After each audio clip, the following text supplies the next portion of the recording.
En torno a las ideas germina la amistad.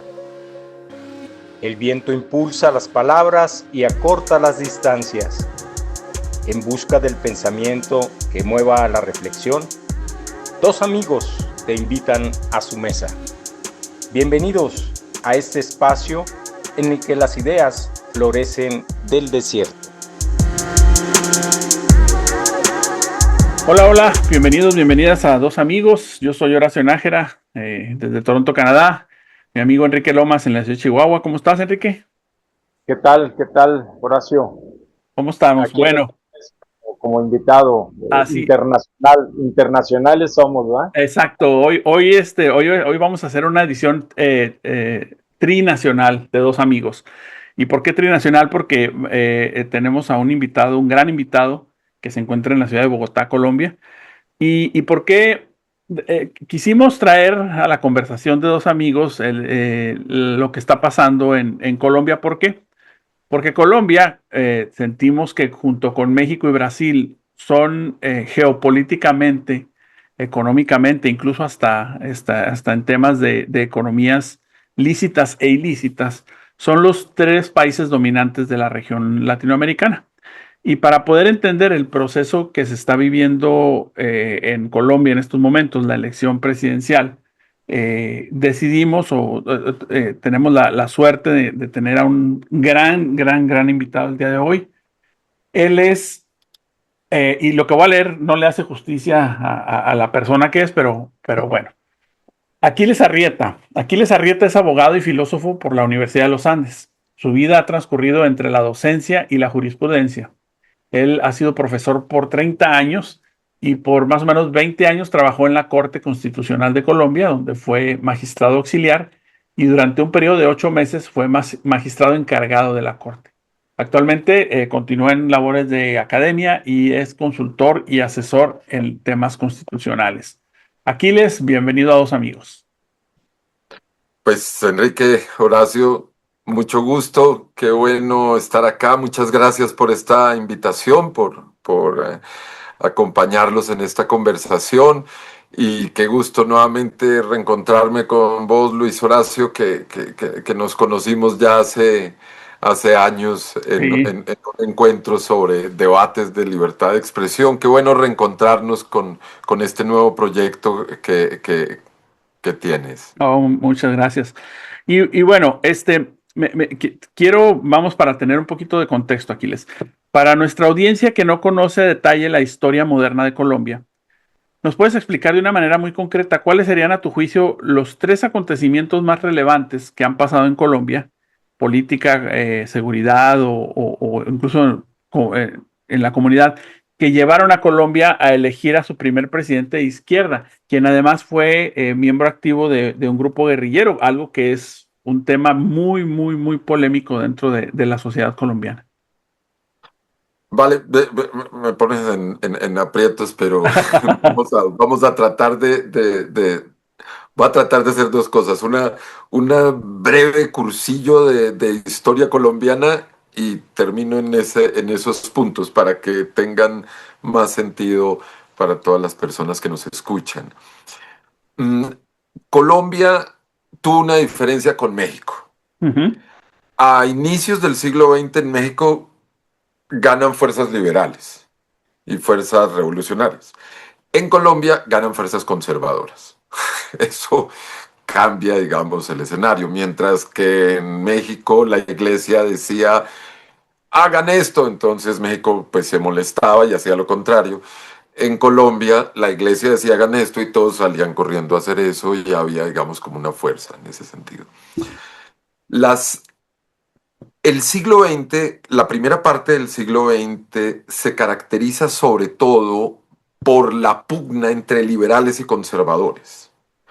Los conservadores muy cercanos a la iglesia, a los poderes tradicionales, y los liberales empiezan a incorporar, y esto es importante para la respuesta a la pregunta, empiezan a incorporar algunas ideas socialistas.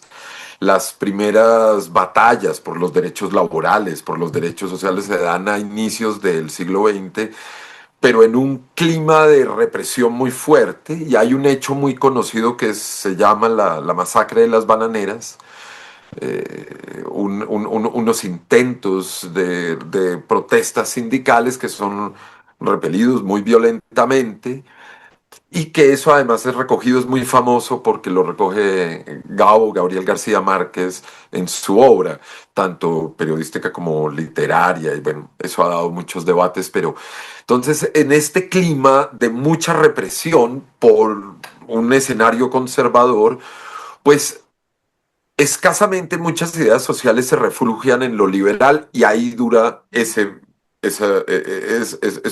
primera mitad de siglo con una condición muy violenta, y nuestra primera época de violencia es por la violencia partidista entre liberales y conservadores, e incluso técnicas que hoy usan pues criminales para matar con violencia a los narcotraficantes y que han exportado a veces a otros países. Yo no sé, creo que en México algunas de estas ideas como la corbata colombiana y tal surgieron de la violencia partidista y eran formas muy duras de atacarse.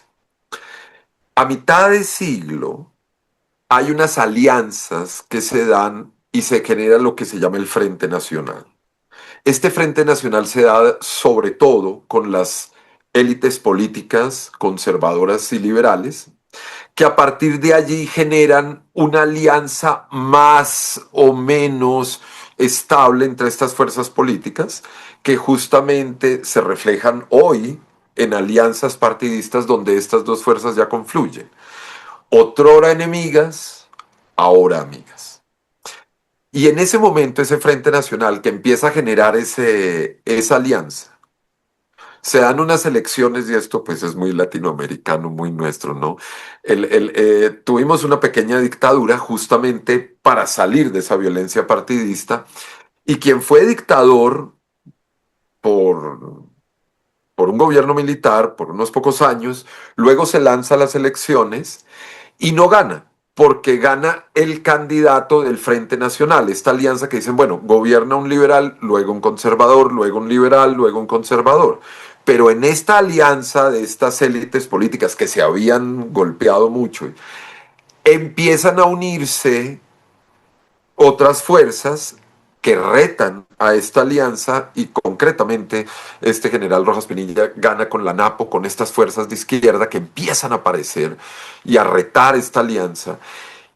Y por no reconocerse el triunfo, al parecer, que tuvo este general golpista ahora que llegaba democráticamente, surge la guerrilla del M-19.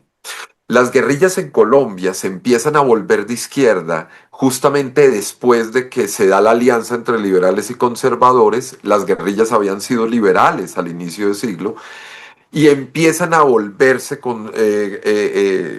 más de corte socialista y de izquierda, y hay varias vertientes. Habían unas línea Mao más chinas, otras línea Cuba, otras línea Moscú, y el M-19 que va a ser más nacionalista. Pero entonces el siglo XX, si la primera parte fueron liberales y conservadores, la segunda fue esta alianza entre liberales y conservadores y estas nuevas fuerzas, muchas de ellas de izquierda, que empezaban a aparecer en el escenario político. Algunas de ellas, pues todo este debate se va a dar en el contexto un poco de la Guerra Fría y el debate latinoamericano que conocemos del enemigo interno, el ataque a visiones de izquierda, donde el vecino del norte, más cerca de ustedes que de nosotros, influía en muchas ocasiones con la Escuela de las Américas y tratar de contener la insurgencia. Entonces, en ese contexto, la segunda parte del siglo XX es esta lucha que se va a empezar a gestar contra la insurgencia, contra la izquierda. Y esta izquierda va a tener dos vías, una vía política y una vía armada. Y el final del siglo XX es justamente ese acople para que la izquierda abandone completamente la vía armada. Es ese proceso. Entonces, en ese contexto largo, ahora sí voy a 3 puntos claves. Uh -huh. Entonces el primer punto clave es, yo creo que quien estaba de candidato era alguien del M-19, que era la última de las guerrillas que había aparecido, que apareció con este robo de esta elección, y que había además participado y que no, digamos, no era la más de izquierda, porque abogaba más por la apertura democrática. Decía, mire, nosotros no queremos ya, pues, queremos una revolución y volver comunista a esto, sino queremos es una apertura democrática para que se pueda discutir, que se salga de este encerrona liberal conservadora y este acuerdo que surgió para que lleguen nuevas voces. Y allí es donde va a surgir de manera interesante, pues esta alianza que va a tener el M-19 en el contexto de la creación de la Constitución del 91. Entonces diría que quien estaba de candidato, eso es un primer hecho, es un representante de esa guerrilla que era la menos radical, la más cercana al debate democrático y que de hecho tuvo un papel protagónico en la Constitución del 91. La Constitución del 91, que es el cierre del siglo XX, ahora con este pequeña referencia a la historia, se va a entender lo especial que fue. La presidencia de la Constitución del 91 estuvo conformada por tres políticos, uno liberal, uno conservador y uno de izquierda, que en este caso era un exguerrillero del M-19, Antonio Navarro. Hoy que sea presidente es más normal. Que hace 30 años, hace 35 años, fuera presidente de la Asamblea Nacional Constituyente.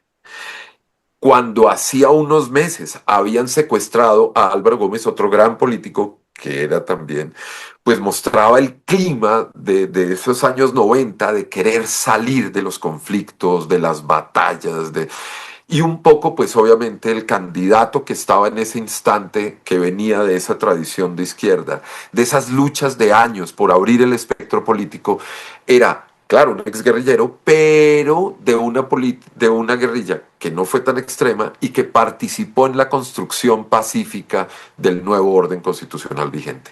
Primer aspecto. Segundo, veníamos del gobierno de Santos, después del de Uribe, que sirvió para confrontar, digamos, como el ataque militar, y el de Santos, que permitió la negociación con la guerrilla. Luego, la guerrilla más grande de Latinoamérica, más histórica, de décadas, se había desmontado. Hoy en día la gente sigue oyendo que hay presencia guerrillera en Colombia, claro, pero no es lo que eran las FARC.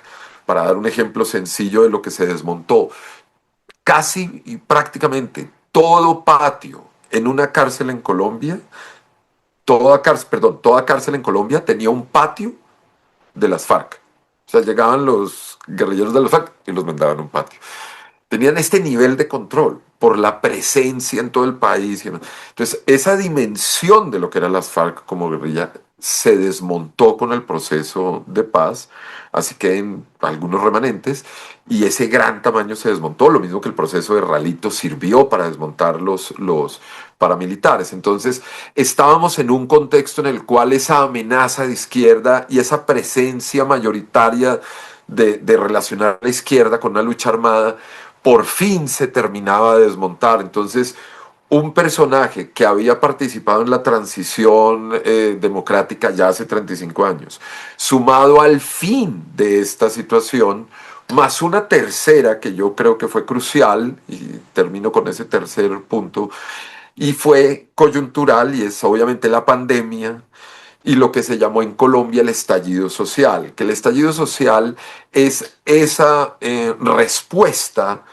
masiva, popular, a la crisis social y económica que deriva un poco también de la condición de la pandemia, del encierro y la limitación económica. Eso generó una protesta muy grande. Claro, muchas personas señalan y hubo fallos judiciales que demostraron intervenciones de algunos grupos al margen de la ley que aprovecharon y que trataron de azuzar la protesta social. Por supuesto que eso, y eso pasa acá en Colombia, pero Por más intentos de cualquier grupo social de querer producir un estallido social de las dimensiones que ocurrieron en Colombia, no lo logran si la gente no está real y literalmente indignada. Entonces, aunque la derecha ha tratado de describir como que eso fue prefabricado o algo por el estilo, pues por supuesto que no. Hubo políticos, la mayoría de ellos en la legalidad y algunas fuerzas seguramente al margen de la ley que asusaron. Pero en realidad el descontento y el malestar de Colombia, teniendo en cuenta nuestros niveles de inequidad y la presión que hubo en ese momento de situación económica, se convierten en un clima muy, muy importante para que Colombia dé ese paso después de muchos años de satanización de la izquierda para abrir la puerta al primer gobierno de izquierda en Colombia. Okay. Maestro, injerencia, podrías hablar de injerencia porque, bueno, la bandera de la izquierda a nivel latinoamericano habla mucho ya, trae mucho el discurso de la injerencia extranjera en los procesos electorales. ¿Viste tú esto en el proceso reciente de tu país? En el, ¿Vos te refieres al presente o al anterior? Al presente. Al presente, claro, no, en Colombia, digamos, siempre la discusión internacional ha estado presente y en estos años recientes, digamos como el enemigo de esa incursión de izquierda, como el origen de la guerrilla y como una amenaza externa internacional a la nación colombiana, existe hace mucho tiempo y propiciado por la discusión de Guerra Fría. De hecho, el gobierno de Belisario Betancur, un conservador de los años 80 que tenía un espíritu pacífico, fue muy importante porque ayudó a dar un giro en la visión de cómo se veía el problema. Imagínense que acá en Colombia se consideraba hasta los años 70 que los problemas y la guerrilla existía acá porque Cuba y a veces México y gente cercana a estas ideas influía en Colombia. Influía en Colombia. A partir de los 80 se empieza a decir, no, no, no, mire, puede haber influencias, pero en realidad son las condiciones de violencia y las condiciones materiales de inequidad y de desprotección lo que está generando esto. Entonces, pues ese cambio se da en los 80 y empezamos a explicarnos menos por teorías de influencias. Sin embargo, obviamente, en los últimos años hemos sido víctimas de un discurso, algo que pasa en toda Latinoamérica, y es el coco del socialismo del siglo XXI, con sus dos vertientes, obviamente una visión de izquierda más tranquila y moderada, si se quiere, y una más extrema. Y esta más extrema es un gran fantasma en Colombia, precisamente por nuestra vecindad con el gobierno venezolano y por el hecho de que la economía colombiana y venezolana estaban muy ligadas.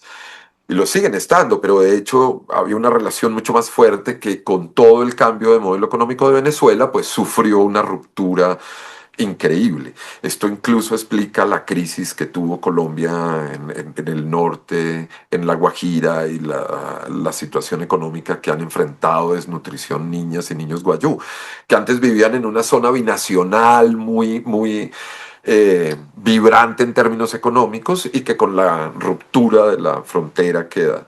Entonces tenemos tanto este ingrediente del enemigo interno de esta lucha como de la influencia socialista internacional, sumada a este nuevo coco renovado latinoamericano que hemos tenido. Entonces, y ha sido muy curioso como para tratar de presentártelo, y es, hace 4 años, una gran cantidad de personas consideraban y amenazaban que cuando llegara Petro le iba a entregar el poder a las FARC, que iba a hacer esto como Venezuela, que a los 4 años íbamos a estar como Venezuela.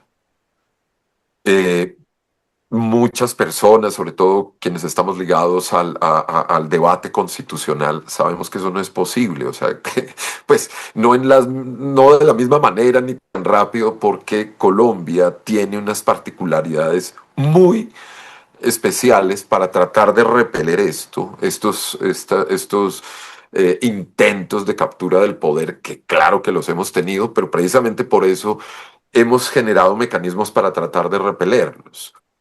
Y eso pues genera unos frenos y contrapesos más o menos efectivos que impiden que el presidencialismo colombiano pueda controlar todo de una manera tan decisiva.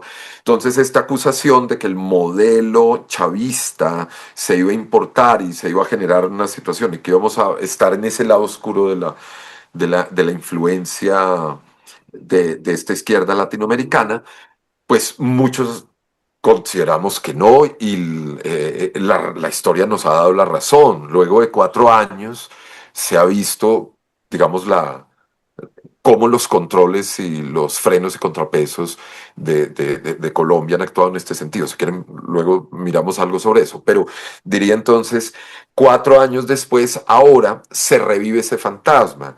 Entonces, en lugar de que los años hayan demostrado que no tenían razón, la mayoría de la derecha dice, no, no, no, es que 4 años no fueron suficientes, pero ahora sí es que viene, ahora sí. Y nuevamente está renovando ese temor. Ujú. Para tratar de mostrar el efecto, cómo, y para cerrar un poco y generar este punto de ilustración a la pregunta que vos haces, Enrique, eh, y mostrar cómo está presente, pero cómo su influencia toca ponderarla para ver realmente cuál es. Teníamos la derecha compitiendo con dos figuras, Abelardo de la Espriella, quien es candidato, y Paloma Valencia, que era una versión más moderada de la derecha y que estaba apoyando oficialmente a Álvaro Uribe Vélez, con todo su capital político, apoyada por buena parte de los partidos políticos conservador y liberal, otrora enemigos ahora unidos detrás de Paloma, y quienes empiezan a aparecer, figuras internacionales de la derecha global. Empiezan a aparecer videos dando el apoyo, entonces, por ejemplo, de Cayetana, desde España, o tan presente ahorita en los debates mexicanos, y también María Corina Machado. Entonces, digamos, una clara presencia de eso. Sin embargo, Paloma Valencia no solo no mantuvo, ella tuvo una primera votación en una consulta interna. Ahí obtiene una votación. En su segunda votación, ya como candidata en primera vuelta, no alcanza la misma votación, cae. Y el candidato de derecha más extremo la pasa por encima. Entonces, el caso de Paloma muestra tanto esta presencia y esta influencia, pero a la vez cómo esta influencia tiene que ser vista matizadamente. Ahora, alguien puede decir, no, pues ahí está la influencia porque igual ganó el de derecha. Sí, pero ellas influyeron para decir que había una derecha un poco más cercana a ese modelo totalitario que ellas quieren evitar y una derecha más moderada, y no lograron conducir hacia allá. Se fue a la derecha más extrema. Entonces está presente esta pelea y solo cierro esto pues con dos hechos de campaña impresionantes, y es una conversación, un live de este estilo entre el candidato Abelardo de la Espriella y el presidente de Ecuador, en el cual el presidente de Ecuador le dice durante la conversación que va a quitar una de estas medidas tipo Trump arancelaria. Y queda el candidato como, mire, yo ya estoy gobernando. Y lo otro, pues es un mensaje que manda Trump diciendo que va a apoyar, el cual, como ocurre en el contexto latinoamericano, pues es agridulce, porque es dulce para la derecha que espera oír eso, pero agria para la izquierda y ciertas partes de centro que ven con recelo una injerencia y una presencia tan grande del gobierno estadounidense y sobre todo del presente gobierno, porque en Colombia no hay un rechazo tan grande en general. En muchos sectores se puede encontrar al gobierno norteamericano como puede haber en otros sitios de Latinoamérica, pero en el caso de Trump sí ese rechazo es mayor, como yo creo que pasa en distintos lugares. Hay un punto bien interesante ahí, Aquiles, y esto pues es tu el corazón de tu vida profesional, que es el tema constitucional. En México, bien lo dices, Colombia supo diseñar mecanismos, pesos y contrapesos para que de alguna manera hubiera frenos. Y esos pesos y contrapesos literalmente le costaron mucha sangre a Colombia. En México, el gobierno, la segunda administración de izquierda que se está viviendo ahorita por parte de Morena, prácticamente ha tomado por completo los poderes en México. Se adueñó del poder legislativo con elecciones ahí medio, unos conteos medio raros para asignarse diputados de más, pero también ya el poder judicial está totalmente cooptado y aquí traigo un autor que seguramente tú conoces, Roberto Gargarella, que él escribió en un libro sobre el concepto de cómo la Constitución es el cuarto de máquinas de, de, de los países, ¿no? De las democracias, como ese cuarto de máquinas es lo que mueve muchas veces o lo que mueve a los países.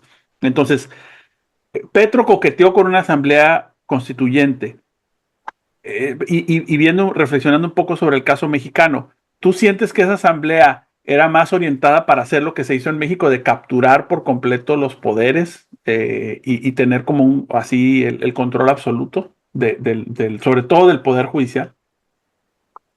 Bien, cuento un poco, hago una primera introducción sobre qué es esto raro que tiene la, Ujú. cons- el constitucionalismo colombiano, esta vaina como tan rara, que lo hace, yo creo, poderoso en términos democráticos.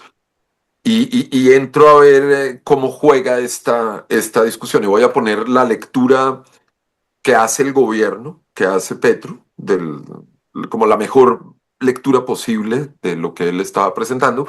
Y segundo, pues el temor y la lectura que se da desde otros sectores de la sociedad, que además se junta un poco con lo que Enrique vos mencionabas, de este temor e influencia del debate internacional de lo que esta nueva izquierda totalitaria quiere hacer. Primero entonces, ¿cuál es ese valor de esos antecedentes constitucionales? Y hay una guerra que se termina, o sea, que es terrible en Colombia, las cifras hablan de 500.000 muertos a inicios del siglo XX, que es la guerra de los 1000 días, retratada magníficamente en Cien años de soledad por Gabriel García Márquez.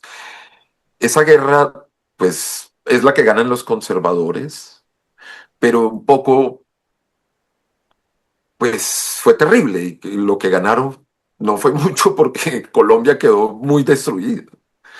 Y parte de lo que se logra hacer es un acuerdo político posterior que si la constitución del 91 permitió una lanza muy importante, en 1910 en Colombia se hizo una reforma constitucional que es la que permitió que hubiera una estabilidad institucional durante mucho tiempo. Y una figura concreta a la que quiero hacer referencia es la siguiente. Todo ciudadano, toda ciudadana en Colombia tiene actualmente, y esta es una figura que viene desde 1910, el derecho constitucional para ir ante el tribunal que tenga este control constitucional. Antes era la Corte Suprema de Justicia, copiando un poco, nosotros éramos los Estados Unidos de Colombia, éramos un país federal, teníamos una Corte Suprema del Federal de Colombia, y cuando ganan los conservadores nos volvemos centralistas y nos volvemos, pero se mantuvo el control de la Constitución. Entonces, si había una ley que era contraria a la Constitución, no era necesario irse a la guerra de los 1000 días, sino que uno podía ir a la Corte Suprema de Justicia y decir están violando esta cosa, esta ley. Eso ocurre hoy de manera reforzada con la Constitución del 91. ¿Qué quiere decir eso? Esto es muy fuerte. O sea, una vez sale una ley del Congreso de la República de Colombia, enseguida toda la ciudadanía puede ir, en este caso ya no es la Corte Suprema, sino que con la reforma del 91 hay una corte especialmente dedicada a eso, es la Corte Constitucional. Y uno puede ir a pedirle a esa Corte Constitucional que verifique que sí es constitucional esa ley. Eso es muy fuerte. Entonces, precisamente, por ejemplo, el gobierno de Gustavo Petro sacó unas reformas, algunas no pasaron por el Congreso, algunas sí pasaron, como la reforma de pensiones, y luego apenas sale diferentes ciudadanos, algunos con poder político, como una senadora de oposición importante, que luego fue candidata, Paloma Valencia, o ciudadanos del común, presentaron demandas ante la Corte Constitucional diciendo esta ley viola nuestros derechos constitucionales. No tiene que ser el procurador, no tiene que ser alguien especial, no, cualquier ciudadano, cualquiera puede hacer este reclamo. Entonces, eso hace que haya un control popular democrático muy grande de las acciones que tienen los gobiernos. O sea, por ejemplo, actualmente hay un candidato que está utilizando la camiseta de la Selección Colombia dentro del debate, que es Abelardo de la Estrella. Y hay un debate muy grande si lo puede, si no lo puede usar, si está dentro de sus libertades o no. Lo cierto es que ya unos colombianos demandaron con una acción de tutela, que es como un recurso de amparo, se protegió el derecho, y ya los jueces se metieron. O sea, digamos, el poder de la Constitución y ese debate constitucional es muy grande en Colombia y no es nuevo desde el 91. Viene desde el... Y este desarrollo es crucial porque entonces lo que hace es evitar que se quede en el poder alguien. ¿Qué dice Gustavo Petro y la narración bonita y la mejor versión? Es, yo no soy enemigo de la Constitución del 91, todo lo contrario, yo ayudé a crearla, yo quiero mantenerla. Pero ¿qué ocurre? Que, y retomando a Roberto Gargarella, las constituciones de Latinoamérica se han preocupado en tener una gran cantidad de derechos, pero en la parte orgánica de la Constitución, su cuarto de máquinas, donde se dice cómo es que se van a producir esas protecciones, no hemos hecho una modificación tan importante. Cambiamos el rumbo de las constituciones, tenemos claro que son más sociales, que protegen derechos y dignidad humana, pero no se mejoró el aparato, el cuarto de máquinas no se actualizó tanto. Entonces, un poco siguiendo esa visión, por ejemplo, hay un gran jurista colombiano reconocido globalmente, que es Rodrigo Primi, que considera que Colombia, con su presidencialismo, difícilmente puede avanzar en el cumplimiento de ese Estado social y democrático de derecho que tenemos ahora, y que lo mejor sería pasar a un modelo parlamentario, o por lo menos semiparlamentario. Hay propuestas de ese estilo, de toquemos el cuarto de máquinas para ser más efectivo. Entonces, un poco esa es la versión buena de la película, y es hagamos una constituyente para que estos derechos se puedan aplicar. Claro, como la narrativa que ha presentado es que esos hechos no se han podido desarrollar porque la oposición está impidiéndolo, porque no lo dejan y demás. Entonces también la oposición y buena parte de los críticos empiezan a tener susto de que esa reforma no es tanto para realmente garantizar y aplicar los derechos, sino para superar las barreras que la oposición puede representar. Un poco hacia la línea de lo que estaría ocurriendo en México. Y es no tener oposición y poder bajar las barreras para poder implementar. Entonces, y esto surge un poco la actitud que ha habido con una reforma en salud muy importante, donde no se ha concertado, se mantiene la posición original. Perdón, Entonces, tuvimos un corte ahí de técnico, la tecnología no tiene palabra de honor. Nos quedan 3 minutos, Enrique. Aquiles, has referido ya en algunas ocasiones al gran Gabo, a Gabriel García Márquez. Qué tanto el periodismo, qué tanto los pensadores como García Márquez son una garantía, son garantes pues de este poder constitucional que tiene Colombia? no, yo creo que los intelectuales son un bastión muy significativo y no solamente los intelectuales políticos, filosóficos, sino también los artistas, como señalas con Gabo, y también los músicos y también, digamos, representaciones populares. Yo creo que el proceso que hubo en la Constitución del 91 fue muy importante y las personas se apropiaron de esa dimensión. Por eso yo creo que ante la duda y el debate que se empezó a presentar en la campaña con la eventual reforma constitucional, que si iba a ser buena, iba a proteger derechos o si es una manera de desmontar la democracia y demás, la campaña cercana, digamos, a la continuidad del gobierno, ha desistido completamente del proceso de constituyente durante la campaña y muestra justamente el impacto. Y buena parte del centro le había dicho al candidato de izquierda que si querían que consideran, muchos de ellos dicen, estamos muy lejos del de la derecha, pero el de la izquierda con esta propuesta nos preocupa porque puede cambiar la institucionalidad. Y esta protección constitucional tan tradicional y tan fuerte en Colombia lleva justamente a que sea parte de la negociación. Y muchos de estos personajes y líderes independientes intelectuales han jugado un papel en ese cambio de rumbo. Exacto.